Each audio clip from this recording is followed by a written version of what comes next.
Chapter 57 is a new entry in Amendment 4 of the wiring regulations.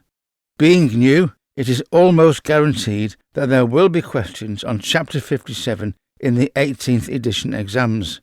It's a very short chapter, and in the video we will do two things. First, we will give you some helpful tips and background information to help you to understand a little of stationary secondary batteries, and then we will show you 5 multi-choice exam-style questions just on this chapter, and, of course, we will give you the answers too. You will need a copy of the wiring regulations BS7671 18th edition updated to Amendment number 4, 2026, the Big Orange Book. You will find Chapter 57 on page 241. Just to be sure, what is a secondary battery? A primary battery is a single-use, non-rechargeable battery. Buy it, use it, throw it away, or at least recycle it, and then buy another. A secondary battery can be recharged multiple times. The internal chemical process inside the battery can be reversed.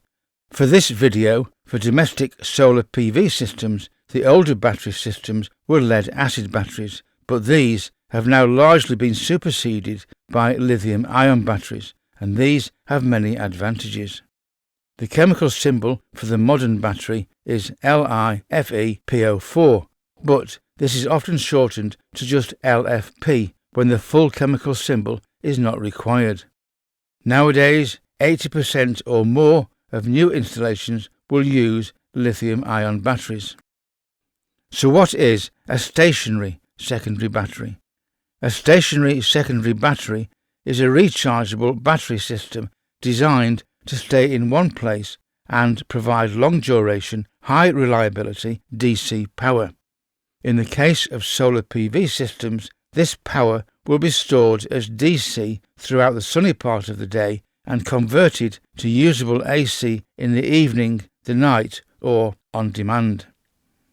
Stationary secondary batteries do not include the rechargeable batteries in hand tools, TV remote controls, torches, phones, and other movable items.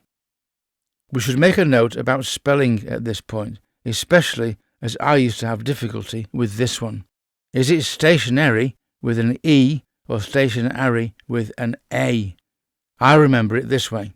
You can print an email with an E, so it's stationary with an E. But the mailbox with an A is stationary with an A because it doesn't move. So we have stationary as it is fixed in place and usually bolted down or screwed in place. It's a secondary battery because it's rechargeable, and do follow the manufacturer's instructions. And always be aware that it is a battery, a chemical storage device, and there will almost certainly be some necessary PPE precautions to be taken. And some batteries may require ventilation to be provided. Let's explain a couple of initialisms on page 242. Just what is PCE and what is EEMS? If they are new to you, don't worry, here is a very brief explanation of both. Starting with Regulation 570.5.2, PCE, or Power Conversion Equipment, is the hardware that converts the solar photovoltaic DC voltages into usable AC volts. It charges and discharges the battery, regulates voltage, protects the system, and handles the anti-islanding requirements should problems occur on the network. Now for Regulation 570.5.3. EEMS is the Energy and Environmental Management System. It is the brain of the solar PV battery system. It can plan charging around your current tariffs, learn and forecast good and bad solar days, and learn your household's usage patterns. It helps to protect battery health, to coordinate loads on the system, and to ensure compliance with export limits if you export to the national grid. In a nutshell, EEMS will make strategic decisions that enable the PCE to act efficiently. so we could say that EEMS thinks and PCE does.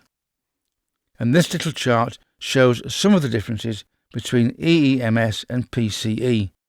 Pause the video and follow it through.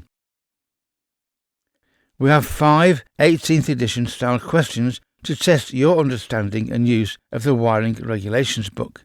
They are multi-choice, just as you will find in the 18th edition exam. Choose just one answer from the 4 offered with each question. There is only one answer that is relevant and correct for each question. Pausing the video and working through each question really is the best way to learn and understand the book. The answer to each question is on the slide that follows the question. Here's question number 1. Pause the video, read the question carefully and select just one answer from the 4 choices offered.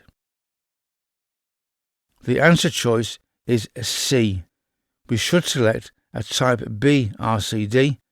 This is shown in Regulation 570.6.2.2 on page 242. The yellow box shows the regulation on page 242 in the wiring regulations book. And on to question number 2.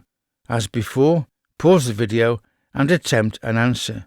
The answer is on the following slide. Read the question carefully. There's a very big clue about where to look in the book for the answer. The answer you should choose is D, battery, found on page 34 of the big orange book. The answer is found in Definitions Part 2, and the clue was in the question. This is a definition of. When you see the word definition in a question, it is often prudent to check in Part 2 of the book first. You can see the actual definition highlighted in pink below. Question 3 now.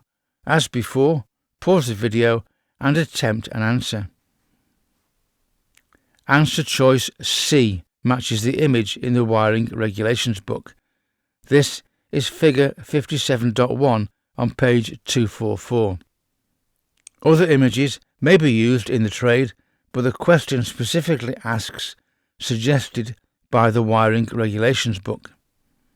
Also note that many warning labels available from the wholesalers have yellow backgrounds, but the IET only ever prints the wiring regulations book in black and white. Now for question number 4. Pause the video and attempt an answer. Only one answer matches the book.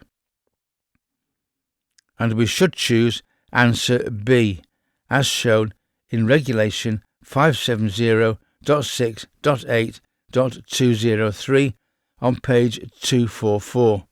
This is the only answer that exactly matches the regs book. And finally, question number 5. Read the question, attempt an answer. Choice B should be your answer. BS ENEMS 62485.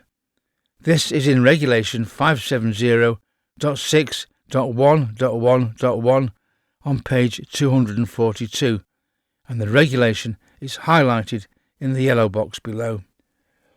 And that is our quick introduction on Chapter 57 of Amendment 4 of the Regs. As mentioned before, Chapter 57 is a new addition to Amendment 4 of the 18th edition, so do expect exam questions on this chapter. Make a mental note of where it is to be found on page 3, the contents page. This will help you to find the start page quickly and easily. I hope that you've found this short video useful and that you've gained a little more knowledge and understanding. There will be many more videos on Amendment 4 of the regulations, as well as other topics. Thank you for watching, and please subscribe to our channel to get access to all the videos, and remember to click on notify to be sure of not missing our next video. And don't forget, you can also type in Learn Electrics into the YouTube search bar to go directly to our channel at any time from any computer or smart device. We're always adding new videos to our channel, so don't miss the next one. And once again, Thank you for watching, and we hope to see you again very soon.